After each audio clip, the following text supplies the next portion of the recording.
Hi, everyone. This is Captain Nick Anderson, and I'm on the History of Aviation podcast.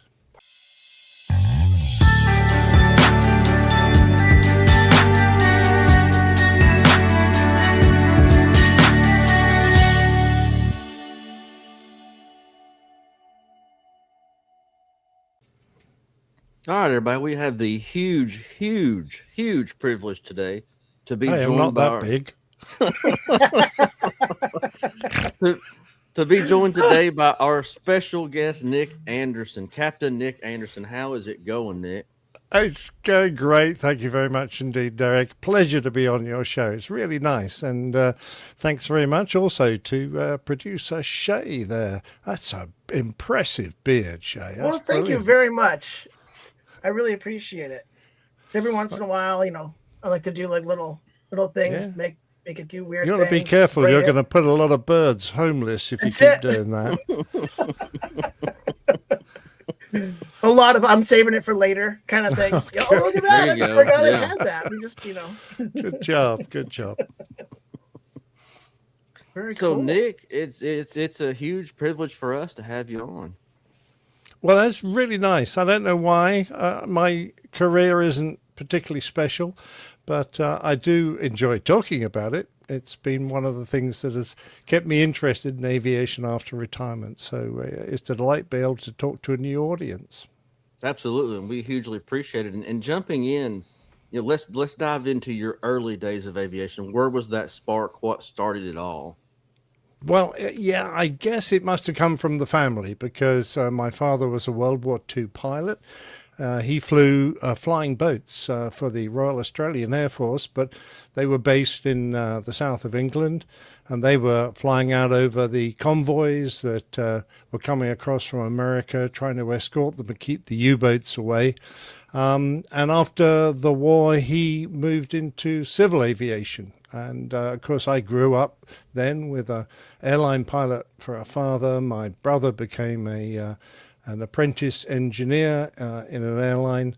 And, I guess we always talked about flying. My father, of course, was hugely interested in it, as was the rest of the family.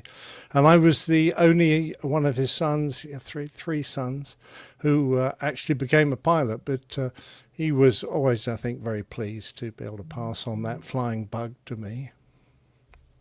I guess I started off because, when you're a youngster, you're very interested in getting involved, and there was a youth organization called the Air Training Corps, and it was a cadet organization. And if Shay could share that screen, there's my old man in front of a Bristol Britannia, which he flew. He used to tell me horror stories about the company insisting that they fly low and very fast, and those Bristol engines there used to continually flame out and ice up and flame out, and they didn't have cured the problem. They just put in glow plugs that would relight it, but every time it relit there'd be a big thwomp and you get 50 feet of flame out the back, which used to upset the passengers a bit. But anyway, I was in the cadet corps, and it wasn't that long after the Second World War. We were still wearing RAAF handoff uniforms that the guys had worn during the Second World War, and I very quickly got involved in the flying side of things, and ended up working as a cadet with a gliding school, which is actually in a really famous Battle of Britain station, Royal Air Force Tangmere down south, where many of our better known air aces fought from. But I was in there in sort of wood and canvas gliders, open cockpit, as you can see, all year round. And I got good enough to be able to take up other cadets for air experience flights. Looking at the photo here real quick on the nose there, is that duct tape on the front of that I'm looking at? No, actually that is a metal tube where you stick a big lead weight. If you were going to fly it solo, because of the change in center of gravity, you had to compensate by putting a lead weight in the nose. So that's just the hole for that. No, it was just a bit of string off the pitot probe there. That was about one of the few instruments you had.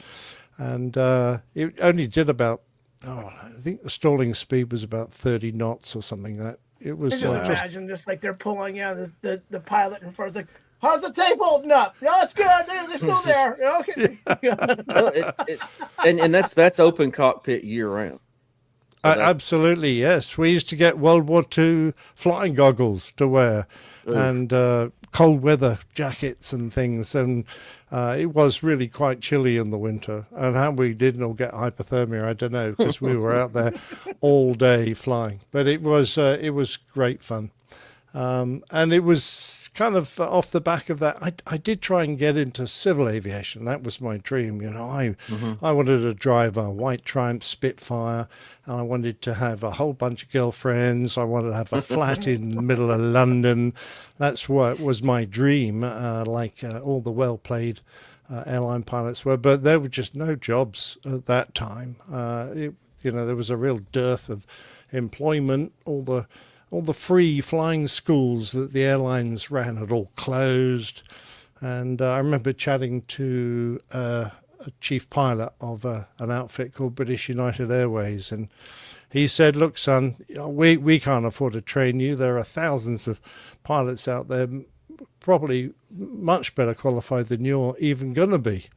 And he said, why don't you join the Air Force? Well, I'd already earned myself a flying scholarship, which is one of those badges there. If you could flick those pictures back up. Thanks. There you go. The wings there is for an Air Cadet Flying Scholarship, which gave me 30 hours of flying in a Cessna, learning to get competent. And with my gliding experience, I got a private license out of that.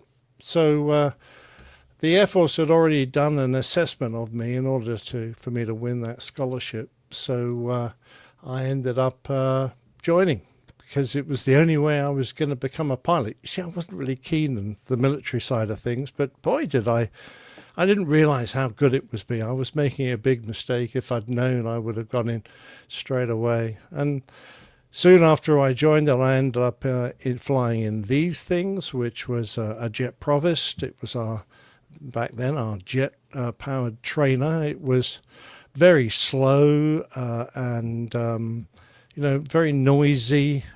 We used to say variable thrust, variable noise, constant thrust, and not very much of that. But at the end of flying those, we would get presented with our wings.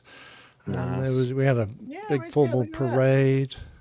There's Air Vice Marshal Sir Neville Stack was that fine gentleman giving me my wings.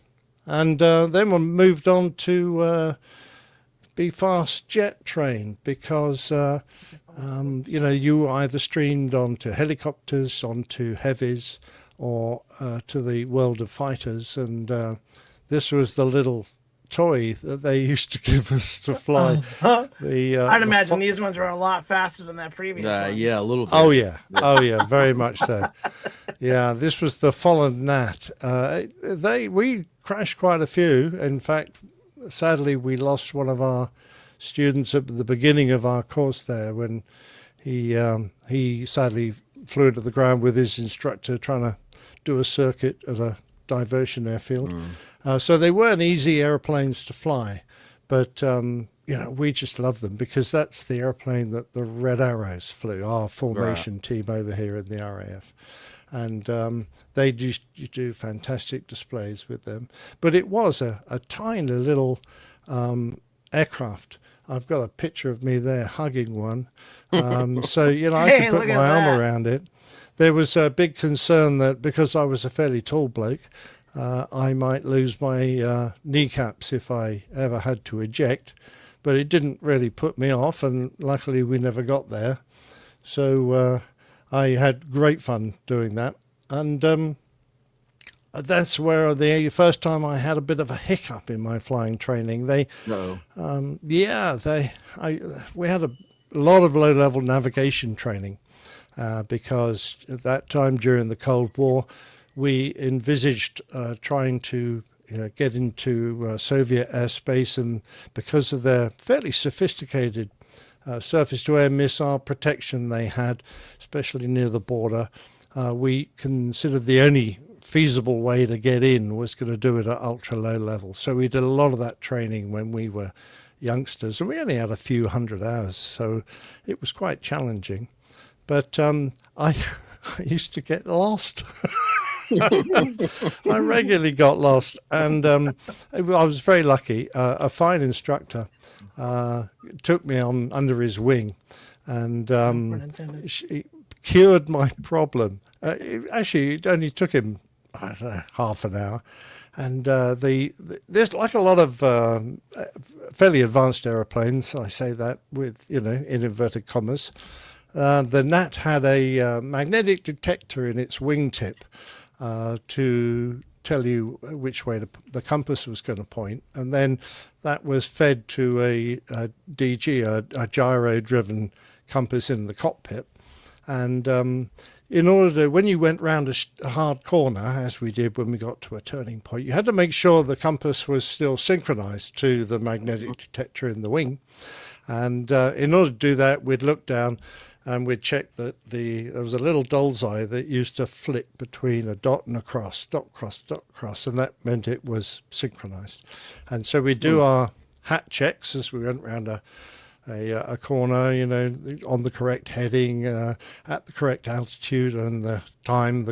You work out what time errors you had and how you were going to fix them. But the heading bit included checking the compass, and I would reach down and go, oh, it's not dot crossing. So I'd grab hold of the manual sync knob and give it a good twist. And this smart instructor in the back said, "What are you doing with the compass?" I said, "Oh, I'm making sure it's dot crossing, sir." And he's going, Dad, leave the damn thing alone. Because what I was doing was I was desyncing it. And I wasn't. You had to give the thing a chance to settle down. Anyway, I would go belting off and 10, 15 degrees off, which after 50 miles or so is a considerable distance, and no wonder I couldn't find my next turning point. I was a long way away. Better? No, it's worse. Oh, okay. but exactly. By then, the die had been cast, and I was going to be streamed onto something with a navigator. So I initially went off and did weapons training, on flying the venerable Hawker Hunter, which just was a delightful aeroplane to fly. And we were so excited because now we're flying camouflage airplanes. We thought we were the bee's knees. And we did quite a few hours on then. And then I was posted off to fly the venerable Phantom, the F4 Phantom, because they had a navigator in the back, and they thought that would be good. That would save me from getting lost. Little did they know that actually the Phantom navigator very rarely navigated, because he had a big air intercept radar to work. So the pilot did all the navigation because he was too busy in the back working the weapons. Wow. And so, I still managed to get around without getting lost too many times. So that was a bit of fun there. So that was kind of my upbringing, and what got me into aviation. It was a desire to fly, and, I chose to fly the only route I could where someone else would pay for my training, because I couldn't afford it. Very fair. Yeah, absolutely. Luckily, the military did it for me. That is awesome. Yeah. So while you were during your escapades there, do you have any moments where there were close calls that you had to save not necessarily a crash, but a instrument stopped, or any moments where if this didn't happen, this would have ended a different way? Do you have anything like that that happened during your career? Not to me during training. But we had a few instances though. The Hunter had a big Avon jet engine in it. It was a very powerful aircraft actually, but and this Avon had a bleed system that would allow the engine to get rid of excess pressure when you throttle back. So they did warn us, and after takeoff they said, you're going to hear a noise, so don't do anything stupid, it's just the bleeds. Anyway, we were down there at weapons unit, pardon me, and one of my colleagues got airborne, throttled back, and there was this huge clattering noise from mine, which he was not expecting. So he thought his engine was about to fail, so he threw all the tanks and the weapons that he was carrying off the airplane into the sea, turned around and came back to try and get his crippled airplane back on the ground, and without realizing that it was actually perfectly normal, and that was going to happen every trip. Didn't quite get the memo, as they would say. Exactly. No, we were flying over the sea on the western side of Wales, and the next bit of land mass we would have bumped into was Ireland. So, and the gap wasn't huge, but often the compass would desynchronize. We wouldn't worry too much about it. And so there was a colleague of mine we were doing air combat training, and he was using the camera to practice maneuvering against another aircraft and taking film of the gunshots he was trying to achieve. And at the end of that, the bloke he was flying against disappeared off because he ran out of fuel. He did some more aerobatics and then looked out of the cockpit and looked down at his compass, which was just spinning madly. And without waiting for it to settle down, he saw a piece of land that he assumed was home, and he set off towards it. It picked Ireland instead of England. Oh no! Instead of Wales, actually. So he got most of the way there, and he looked down. He said, "No, this coastline does not look right." And he's got the compass sorted out by then, and suddenly realised he'd gone 180 degrees out. So he came back on absolute fumes, having declared a mayday, and more or less glided his way back into base. But he came back right. He didn't have to jump out. So we had some close calls, but nothing dreadful. Yes, wow. A lot of that. But we were throwing our little pink bodies at the ground regularly. We were practicing dropping bombs. That was fairly simple, but firing rockets, that needed you to get closer. But the one that used to make me worry was firing the big cannons that were in the nose, big 30 millimeter Aden cannons. You had to get very close to the ground for those. And when you were in your recovery from the dive, you were so close to the ground, your jet blast would often kick up dust from the target. Mm-hmm. So, you had to be willing to press in and get surprisingly, I was glad actually that I wasn't going to be a bomber pilot. I was very glad that I was going to go off and fly fighters, so I wouldn't have to do that. So yeah, it used to make my bum go a bit tight.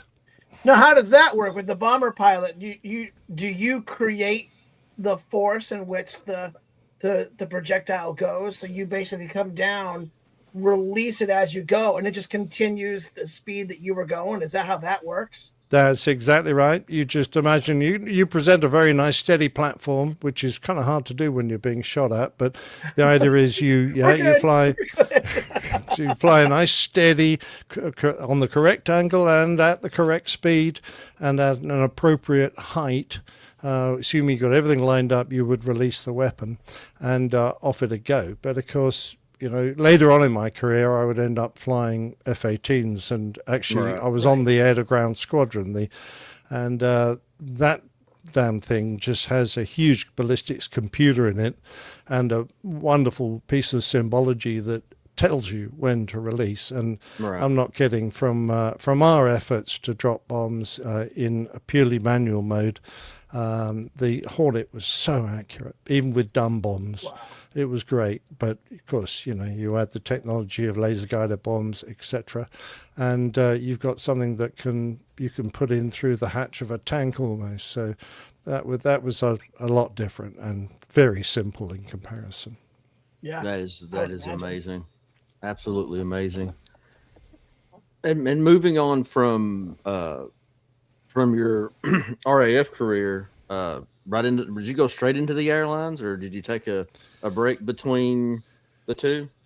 Well, I came out and you had to give, in theory, 18 months notice that you were going to exercise your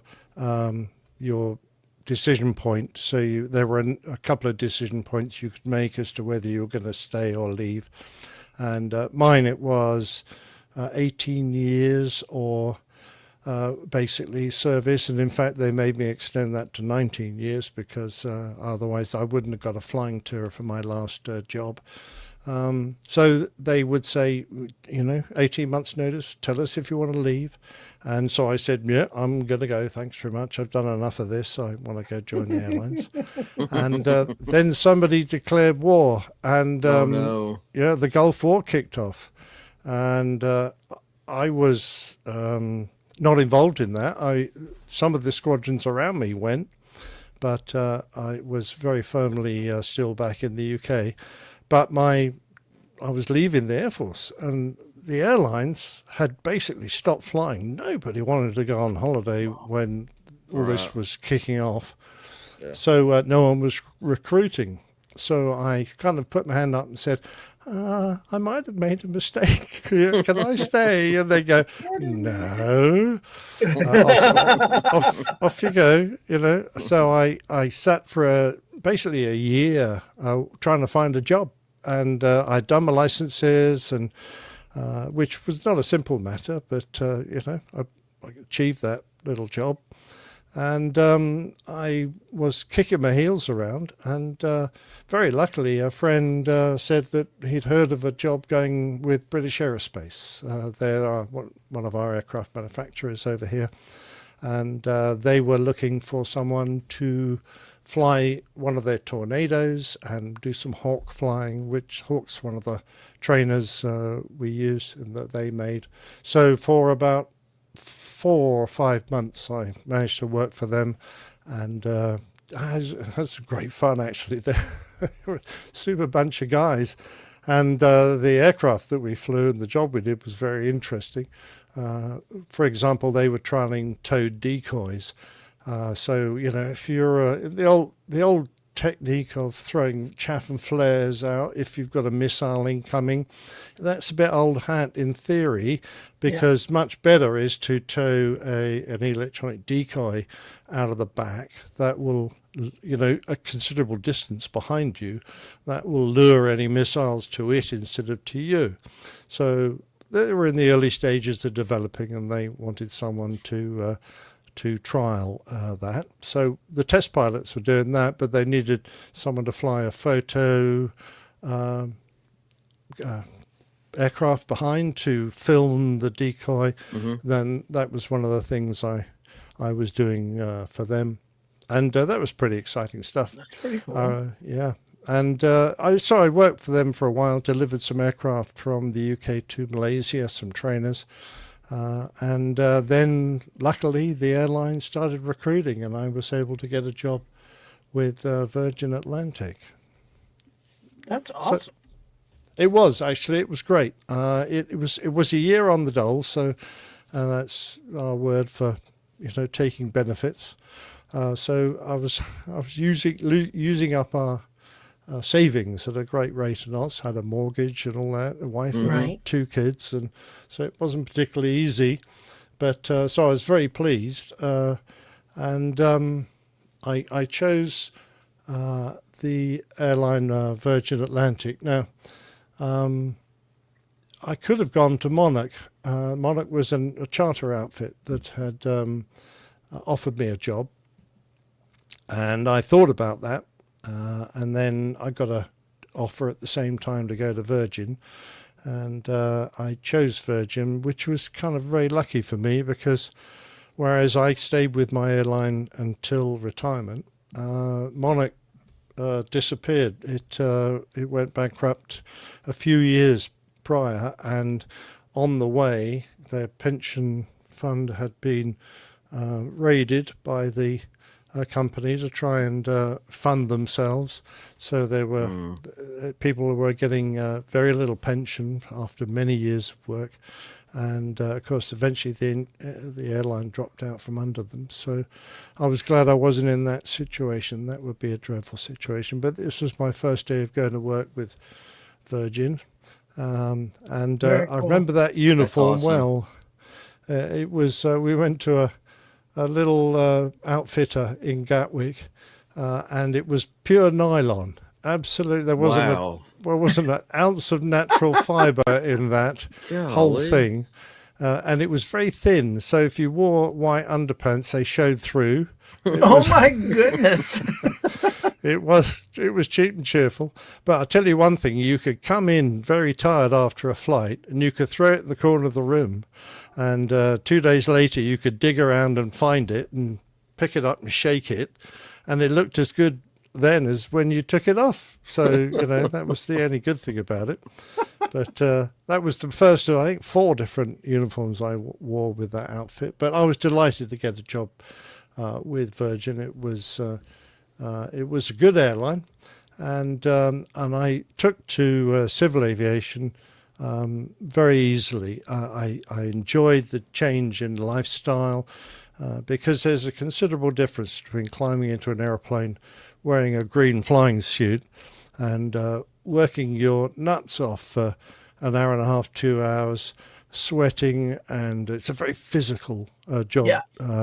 Pulling high G and continually working, and you even on a transit you never stopped, because it was always drummed into us that the cost of flying these aircraft was horrendous, so you never waste a minute.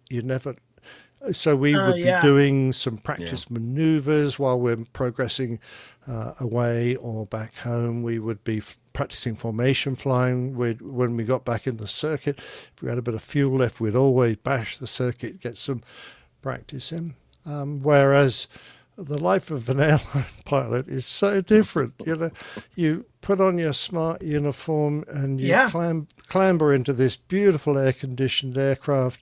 And the first thing you do is you get a cup of coffee from a very pretty young lady, and the life is it's the life of Riley. It's money for old rope, actually. But well, that's very true. Like, based on what you were saying before, like I've heard audio from pilots before where like the gear wouldn't go down. This is just recent where I heard this, that the gear wouldn't go down.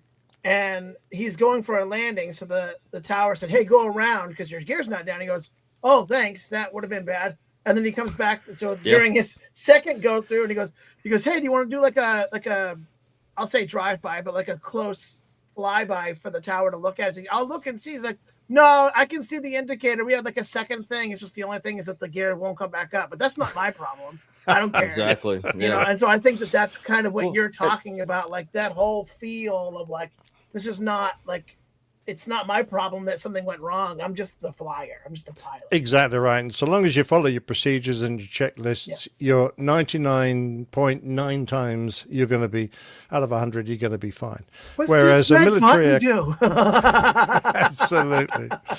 Whereas a military airplane doesn't work to those levels of safety, because there isn't just room to fit in 4 hydraulic systems and all the backups you have on a big airliner. And what's more, an airliner, although it has all those backups, it's basically quite a simple piece of kit, because all it's got to really do is take off, fly through the air and land. It doesn't have to do anything exotic in the middle bit.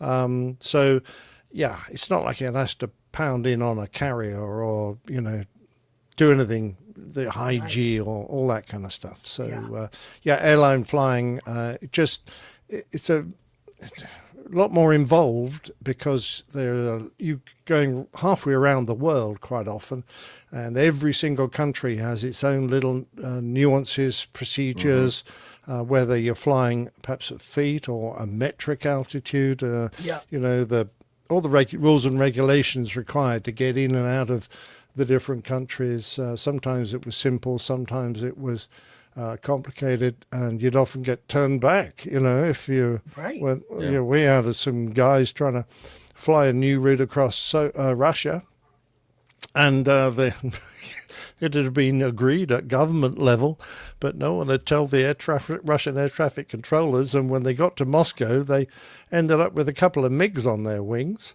And they're going, no. "You come and land at Moscow." And they go, no, we're going to Hong Kong. He says, "No, you're not."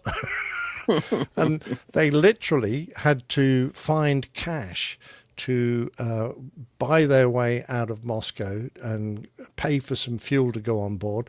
The captain tells a wonderful story of going around the cabin asking for people's money and writing them an IOU because he didn't have enough cash on board. They wouldn't take his credit card. So until he'd paid this enormous landing fee plus fuel costs, and then they wouldn't let him carry on to Hong Kong. They made him go back to London. I mean, I heard the story because the next day I flew the next aircraft with all those grumpy passengers on and had a second go. Getting them, all right, round two, here we go. Exactly.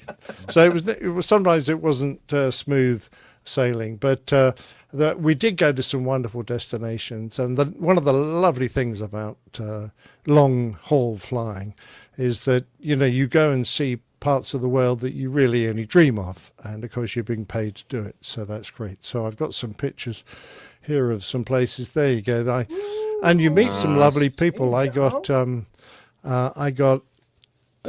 know a person who works in Capital, and he gave us a fabulous tour round, including letting me lecture the House of Representatives on what I thought of their government and all the traitors that they all became after the 4th of July. No, checking. So it really was great. But, I mean, there are some drawbacks as well. You end up going to places like New York there. And I took this picture after 40 minutes of queuing to take off. So, you're spending nearly an hour on the ground in this huge queue of airplanes. And, you think to yourself, what are we doing? What's the matter with these people? But, some airports are really busy, and they have grown up over decades and decades, and they've got procedures you have to stick to, and that's the way it works at JFK. But other places were nicer, but I always liked New York. It was one of my favorite places, and sometimes you're there in the winter, and this was Thanksgiving, I think. Nice. The parade, is it Thanksgiving Day parade in New York? The big one you guys have? Yeah. So this is the Macy's band, and I couldn't sleep because I just got in, and I was wandering around thinking, oh, what am I going to do? And so I got my camera and wandered out into the streets and found the parade forming up. It was about 3 a.m. and there were all these people there. This is the Macy's marching band, and they were there. And I was going, where in the world are you going to see something as amazing as this? And there's me eventually as a skipper on the 340-600s. That was Kansas. I'd just taken that aircraft there to pick up the Kansas City Chiefs because they'd asked us to fly them to the UK, and that was what we were going to do that day. So I ended up there, and I enjoy a bit of barbecue. So if you're a Kansas listener, then you'll probably recognize that place. That's awesome. And someone's going to build. Oh, I love the forced perspective on that. That's cool. Awesome. There you go. So that's San Francisco, which was a lovely place to visit. But I tell you what, the approaches you had to do there, those runways are very close, very tight. And I didn't necessarily enjoy that. But San Fran was, I'm not allowed to call it San Fran. Apparently the locals get upset if you do that. That's good information because I'm headed there in September. Thank you. You don't abbreviate that. It's San Fran. We do not say San Fran. Okay, gotcha. Exactly. And I remember this was my first landing at Dulles Fort Worth, DFW. And I just noticed the sign, because we were the VS 108. We come in, and it said High Wind Ale, and I saw that there was a pub called Johnson and Murphy there. So I thought I better not drink any of that ale, otherwise, it's gonna. High wind, wow. High wind ale. They were warning us of gales. That right there. We'll just be all set. Look out for those ales. Exactly. So it was marvelous doing this kind of flying. Virgin only did long haul, so the shortest flight we did was London to Boston or perhaps Lagos in Africa, and the longest would have been out to Hong Kong or Shanghai. So you're doing 7-hour flights. They were short, and 17-hour flights, sometimes coming home from Hong Kong against the headwinds. You end up facing the subtropical jet streams that go around the world. And I've been on flights where we wouldn't actually make it home without refueling halfway or somewhere. So some enterprising planner took us away from Hong Kong up north to Japan. So we spent about 3 hours flying to Japan, and then we curved around into the Siberian route that we used to come home from Japan. And the headwinds much are better there, and we used to be able to get home, but we'd be flying 17-hour flights. That's a long way. But I mean, we had multiple crews and a crew rest that was a bit dodgy, a bit like a homeless person's caravan. It was a bit smelly and a bit scruffy, because the engineers. It smelled like a little bit like ale wind. Yeah, exactly. The mechanics would come into that little bunk area and put all their books out to do all their signatures and things after they're prepping, and they quite naturally lifted a greasy muddy foot up and put it on the bottom bunk so they rested whilst they worked away on the top bunk. So these greasy old books and their greasy feet used to turn the place into a bit of a pit. But there you go. And the galley, of course, there was a galley right beside that crew rest, and the walls were only about, I don't know, half an inch thick.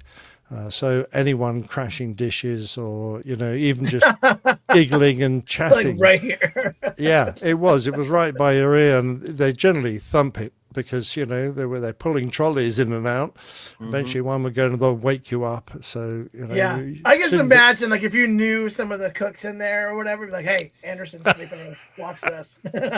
Exactly right, yeah. Hold my beer real quick, watch this. We know they were working hard, so we used to give them a break, but it wasn't good for our crew rest.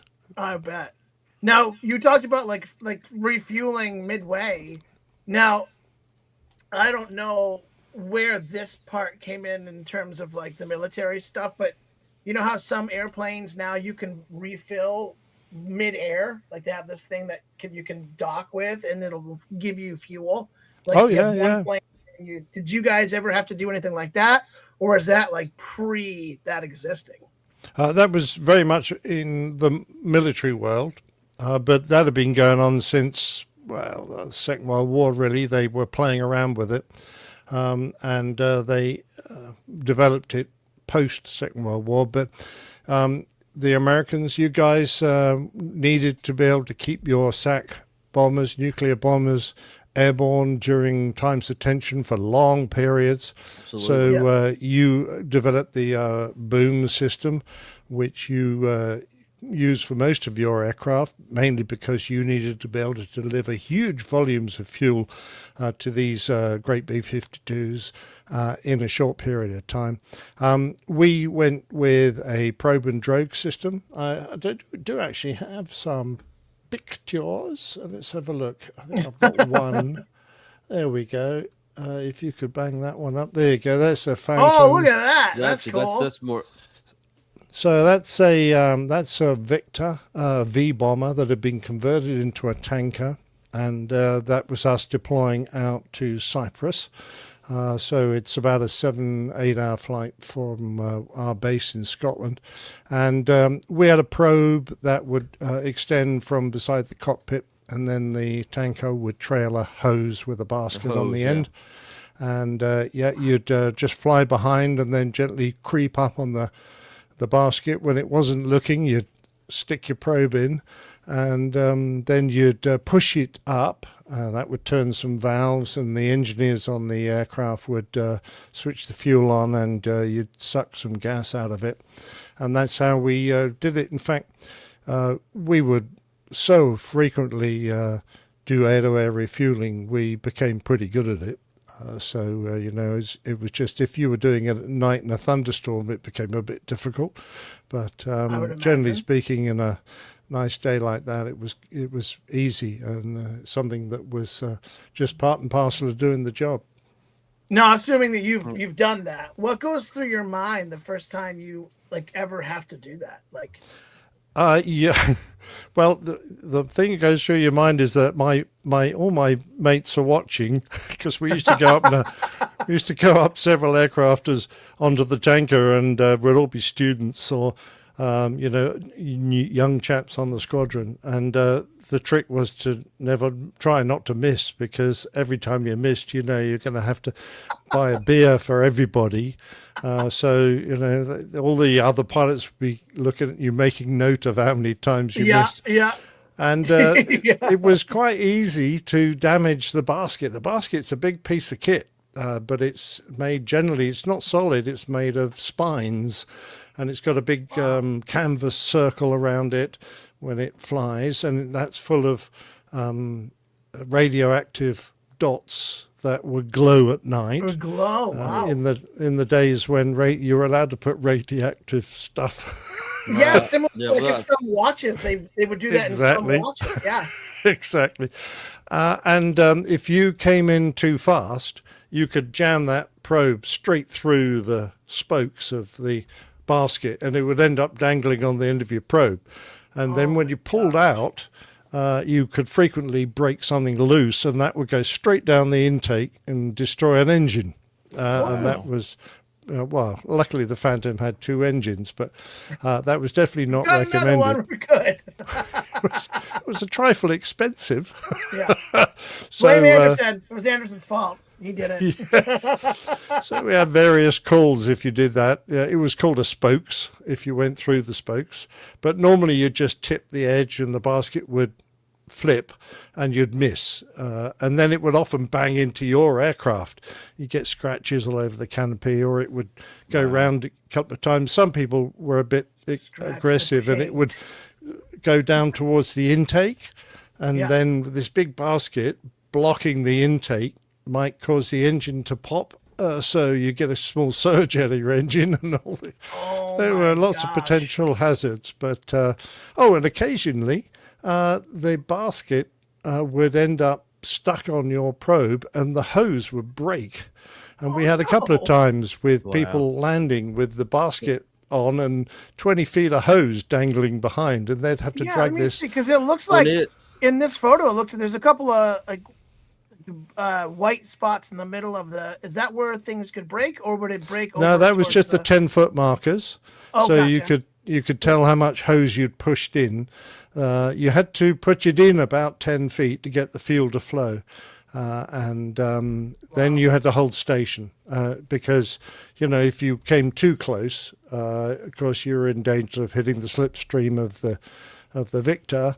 And, we had one tragic instance when a Buccaneer moving away tipped that T-tail, and sadly it broke off, and the aircraft went into a huge negative G bunt dive down towards the ocean, and no one could get out. So that killed everyone. And so we had to be aware of the fact that the aircraft we were tanking off was vulnerable. And although it's not so fun to lose folks like that.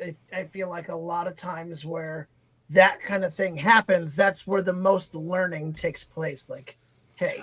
Yeah, sadly, we're still learning. Yeah. Because, there was an aircraft hit a tanker out in Japan not that long ago. So it still happens, I'm afraid. And, it's just, we have to accept the fact that military flying carries a risk. Yeah, Sometimes 100%. that risk could be very high. And even in training, you are always working close to the edge of perhaps your ability, perhaps the aircraft's ability. And, it's not a job to be taken lightly.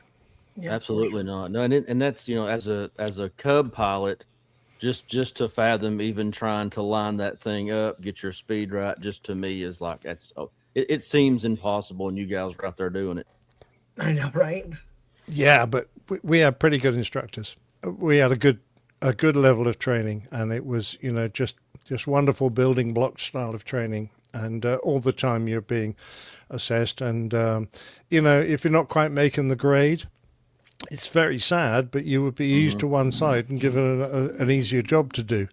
Yeah. So you had to accept the fact that you're not doing it to ruin someone's career. You're doing it to save lives.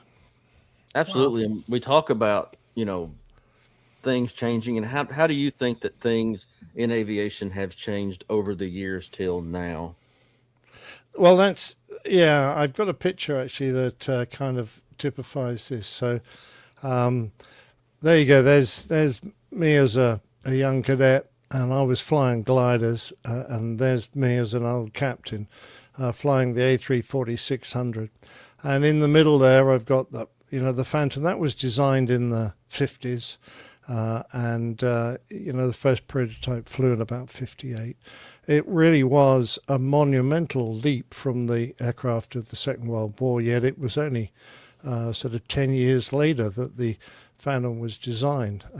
And from there into the little Hawk trainer, but the F-18 was such a monumental step up into this next generation of fly-by-wire aircraft with its amazing capability. The aerodynamics of the F-18 used to make my eyes water. I really could not believe how an aircraft could do the tricks that you could do in an F-18. I so remember doing some combat against an F4. It was a New Zealand squadron, actually, because that's where I flew the F-18 out in Australia. And we were doing 1v1 combat. So, you're doing maneuvers that you wouldn't necessarily do in a normal engagement because you're only killing one guy. You don't have to worry about the other 10 blokes that are still flying around. Yeah. So you could commit sometimes to do a low-speed maneuver that you wouldn't do elsewhere. And we were in a scissors. And our scissors is where you're trying to maneuver and not make progress forwards so that you end up dropping behind him, and he's trying to do exactly the same to you. So you fly a kind of a weave, and this weave can actually be going vertically up. It could be going vertically down. It could be doing more or less flat. It depends how it evolves. So you have to be able to think in 3 dimensions while you're doing that. But the Skyhawk was a very maneuverable little airplane. And there was this Skyhawk drop pilot, and he's really working. In the F-18, all I had to do was to plant full burner, full backstick, and then get the airplane to about 90 knots balanced on its reheats, on its afterburners, and just climb. And the airplane would climb, and I'd be making so little progress despite all this maneuver. This poor A4 guy was doing underneath me. I just climbed till I had a couple of 1,000 feet of separation and then push full forward stick, and the airplane would just rotate in midair until I was pointing at him. And I'd let the weapon system look at him, and I'd look at him, and I'd go, well, so what now, dude? I could take a missile shot. Shall I take or shall I try and gun him? And if you decided that perhaps you you wanted a missile shot, but you were too close still, you just go full backstick again. The airplane would conveniently rotate back up into a climbing attitude, and you go another 1,000 feet, so and try again. And if he tried to run away, as long as you were keeping him in sight, and that was a bit hard. Those big leading edge extensions, the Lexus, they would make looking down a bit of a problem sometimes. But anyway, you get around that. If he got away, you'd just dive after him, and the missile will find him. So you've got to go a long way to get away out of the missile envelope. But you'd eventually just rotate down, take your shot, and that was the end of the fight. Wow. So the capabilities of an airplane of that generation were just so amazing compared with the previous one. I never got to fly the Typhoon or the F-35, and I can only imagine the step up from the Phantom for me to the F-18.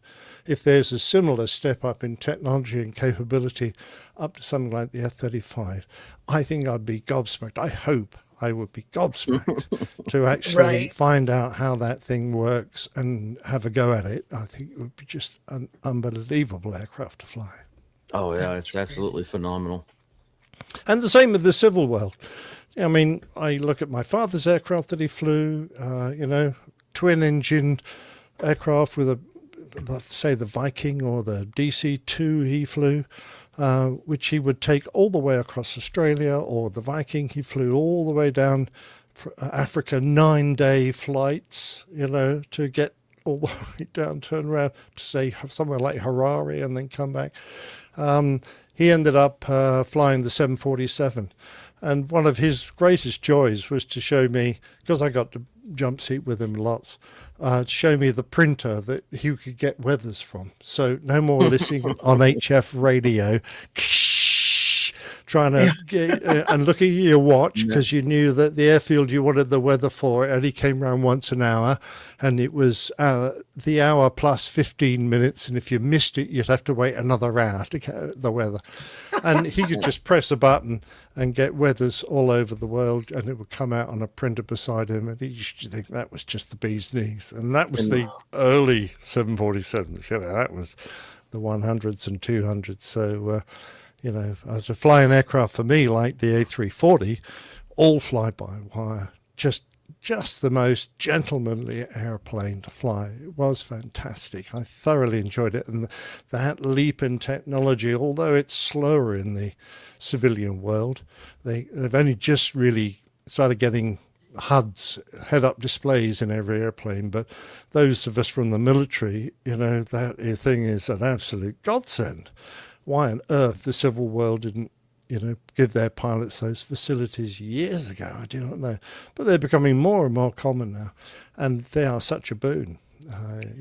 And so technology gets on, the aircraft get better, and they become so much more economical. And perhaps some of the fun, the challenge might have come, be lost a little bit. That's not your job as a civilian airline pilot, not to be challenged by your aircraft. Yeah. Your job is to get your wonderful passengers safely from A to B in the expedient and cheapest method, so they can enjoy their holiday. That's the key word. But I was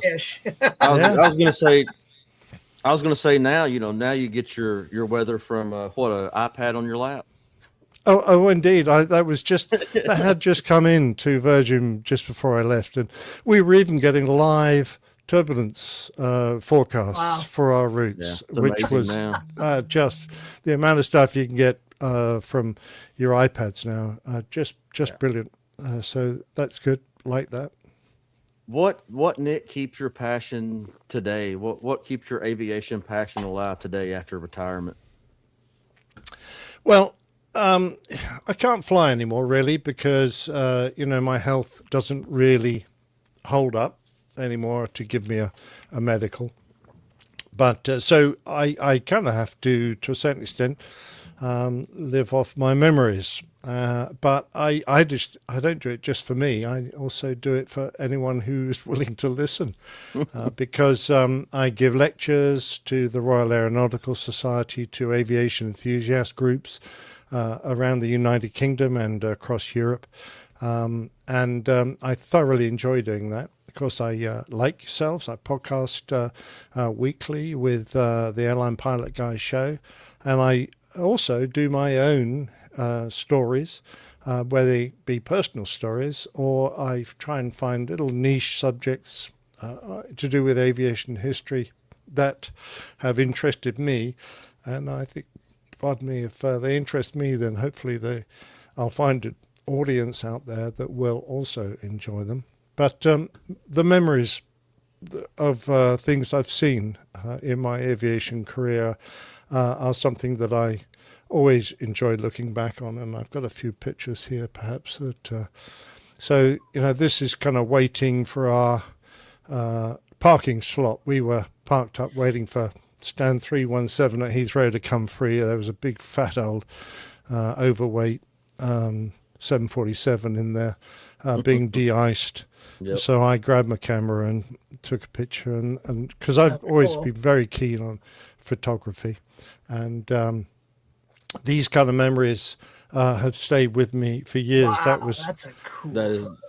That was a real one-off. That was just catching the light at the right angle on a A380 that was just completing its transatlantic crossing. The sun was just coming up as we approached Ireland, and the angle lit up the sea with this beautiful yellow glow, and of course it caught his vapor trails as well, his contrails, and coloured that, and I've always enjoyed that. This was flying over Iran. There are some amazing parts of the world. They look so rugged and inhospitable. Oh, yeah.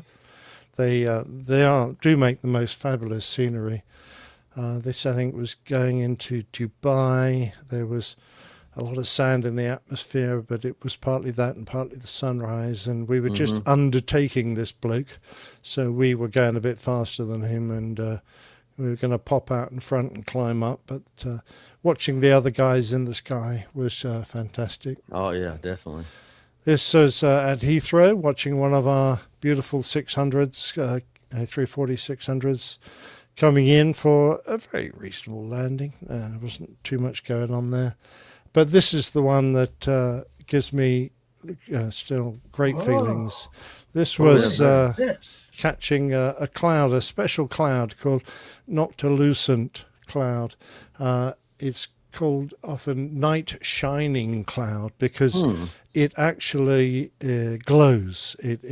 It's cloud that it has to be exactly the right angle of the setting sun. So the sun actually is just slightly below the horizon, and this cloud is ice crystals up in the mesosphere. So this is not the normal level. Normally clouds are very rare above the tropopause. So you got to go the troposphere, the stratosphere, and then up into the mesosphere. So these clouds are 50 miles high. Yeah. So I was just going to say, you can only see these above clouds while you're up there. Absolutely. So they're way above you. And they look quite magical. And the first time I saw them, I was just gobsmacked. I had no idea. I had to go, when I got back, and had to go and look them up and find out what kind of clouds these were. Yeah.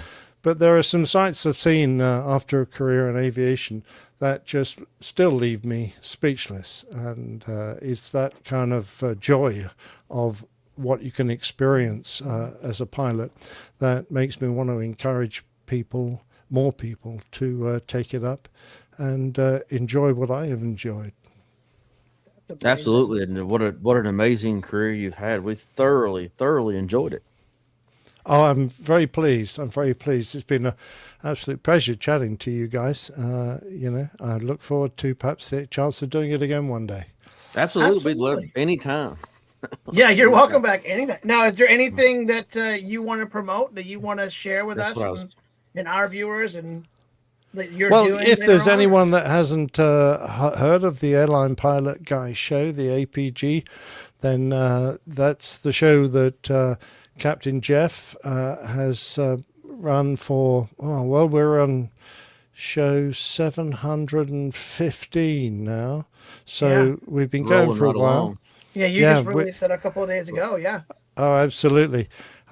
We've still got some of the original presenters, of which I was probably number 3 to join. But it's been going on for a long time, and we still thoroughly enjoy doing it. So just look for airlinepilotguide.com, and that's our website, and you can find out all about the show and when it's going to be on. But my personal little contribution to that has been a podcast called Plain Tales, and that's just been my own personal stories from my logbooks, or historic things that interest me about flying, like the story of the very first black fighter pilot, who was not, as people might have thought, one of the Tuskegee. How do you pronounce that? The black pilot squad, American squadron that flew in the Second World War, flew Mustangs. The name I don't know. I'd have to look that up. Well, yeah. Anyway, this Sounds bloke was in the interesting, First World War. So everyone thinks these were the first black fighter pilots. Not true. This chap, Eugene, was in the Second World War. But you find out about in the First World War. You find out about individuals like this and write up their stories. And Tuskegee, thank you, Julie. That's Yes, what Julie. You're very good. What there a you great go. producer. Yeah, the Tuskegee Airmen. I couldn't quite get the pronunciation of that right. They were a fine bunch of pilots, but there was one before them, and great story, because the president of France came across and was chatting to John F. Kennedy. He was on a state visit, and he was in New York, and he asked to meet this chap, and of course he was a poor chap working as a lift operator in Radio City, and the president had no idea who he was talking about, but he had been a part of the Foreign Legion during the First World War. He had won the Croix de Guerre, the Legion of Honor. So he was considered, a very important war hero, and the president of France, de Gaulle, wanted to meet him, and they eventually found him, and his story came out, and it is a fine story if you want to look him up. He's buried in Flushing 100%. Meadows, as it turns That's out. awesome. Well, I was going to say I've been a long time listener of the Old Pilot's Plain Tales, and I always say I'm going to grab my Bluetooth speaker. I'm going to listen to Plain Tales and clean the house, and 5 minutes later, Oh yeah. sitting I understand that, for sure. at the Bluetooth speaker, listening to Plain Tales. Well, luckily they're not that long. So Nick, you've been responsible for my house not getting cleaned many a time. Oh yeah, blame me. No, that's fine. I got big shoulders. I can take that. That's no problem.